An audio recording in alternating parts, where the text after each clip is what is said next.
everyone, welcome back to my channel. My name is Hope and this is Mission Keto, and today we are going to cook a recipe. What is for keto dinner tonight?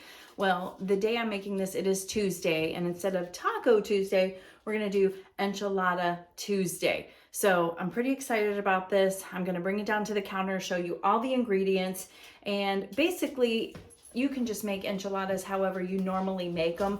Probably the biggest change that you need to make is the tortilla. What are you gonna wrap it in? Today, we are going to use the plain Egglife wraps. They do have a Southwest flavor too, but I'm going to do something with these that I hope is gonna give them a little bit more flavor. And yeah, so that's pretty much it. If you count, net carbs, that doesn't bother you. You can use the low carb tortillas that are out there. Or Siete has a brand. They're higher carb, but they're very clean ingredients. So there's definitely other options out there. The reason why I'm picking this one is because these are 0 carbs, and I like the 0 carb option. The only thing I don't like is the flavor. It's not fantastic, but I think if you can, incorporate a lot of other delicious flavors, you're gonna be just fine. So that's what we're gonna do. So let's bring it down to the counter, and then I will show you all of the ingredients for enchiladas the way that I make them. This is the way that I have made them for years. It's nothing fancy at all. Like, it's so simple and basic. Most of the stuff you probably have in your fridge or pantry already. So stop yapping. Let's look. Okay, so here is everything, all the ingredients that I need to make my enchiladas. You would think that this would be sponsored by Siete, right? But it's not. Hashtag not sponsored. I just really love their products. They've got great clean ingredients. You do whatever is best for you. This was very hard to find, the enchilada sauce. These you can find at like Walmart. I found it at Food Lion. The taco seasoning you can pretty much find anywhere. But do the best you can. Or I was just more interested in, I've had it before and I know it's delicious and their ingredients are really clean. So the basics for my enchiladas is some ground beef. So we've got 1 pound of ground beef. My wraps are going to be the Egglife wraps, like I told you, and 6 come in here. So I think I bought 2 because I think we're going to need more than that. And the more the merrier, right? If we have leftovers, that's great. I have a taco seasoning packet that is going to go into the ground beef. I also like to pour a little bit of the enchilada sauce. Let me show you this. Standoff. Oh, geez. His bark is definitely worse than his bite. I'll probably have to stop this in a minute, but I do like to throw a little bit of enchilada sauce in with the taco seasoning in the meat just to add a little extra flavor. This says spicy, but I don't feel that it's spicy. If you're very sensitive to spicy, you might want to stick with the original, but I don't notice anything. It's just really good. And then cheese, definitely. I do like to add a little in with the meat and the sauce. And then I also like to add it again inside the wrap, and then I also like to add it again on the top.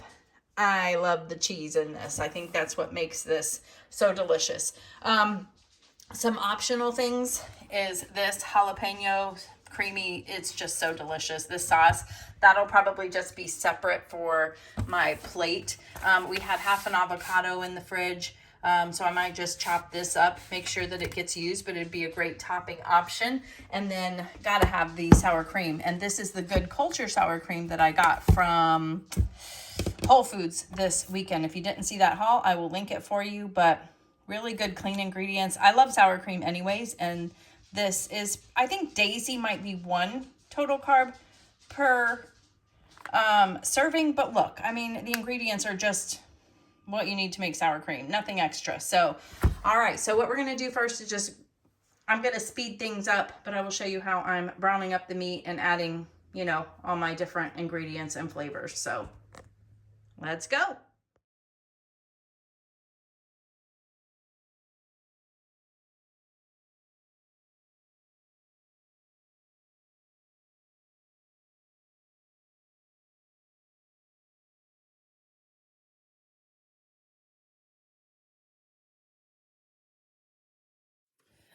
Okay, so the meat is ready and it looks so delicious.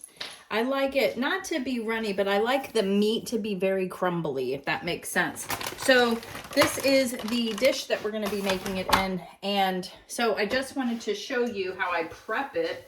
I mean, you guys know how to make enchiladas. I'm just showing you the way I do it. Just adjust it to how you do it and just make it keto or low carb. I don't know what that is. Make it keto or low carb by changing up your wraps. Now, I put a little bit of this sauce in. Look at this consistency. This really reminds me of like a Mexican restaurant enchilada sauce. Look at that. Oh my gosh, there's so much flavor in this too. So I do like to put some of it down and just cover the bottom of your baking dish. Whatever baking dish you're going to use. The only thing I probably didn't get that I normally like to top it with, is maybe some black olives and some jalapenos.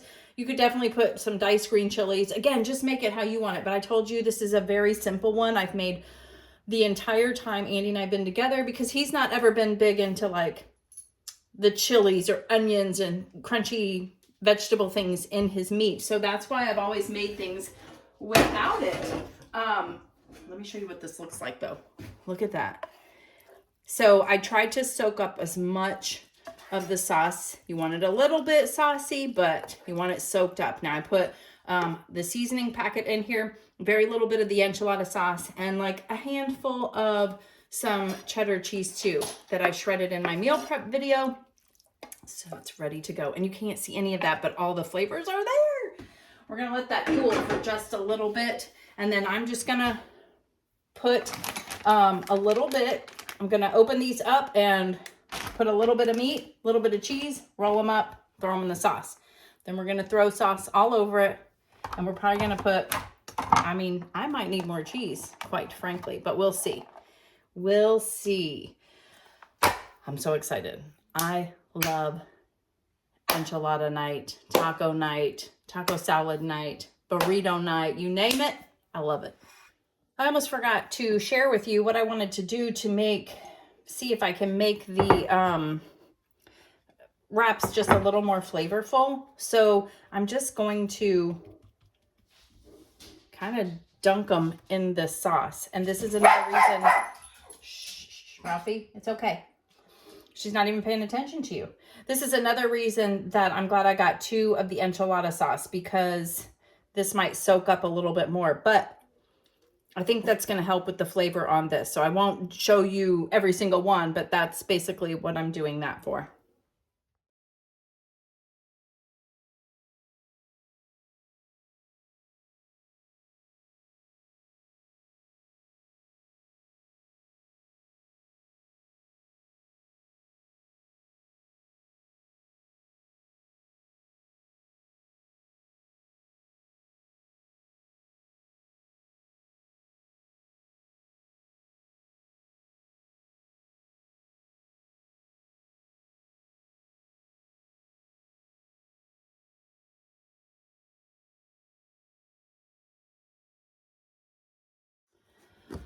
Okay, so as you saw, I wrapped them all up. I ended up using 10. So I used a pound of ground beef.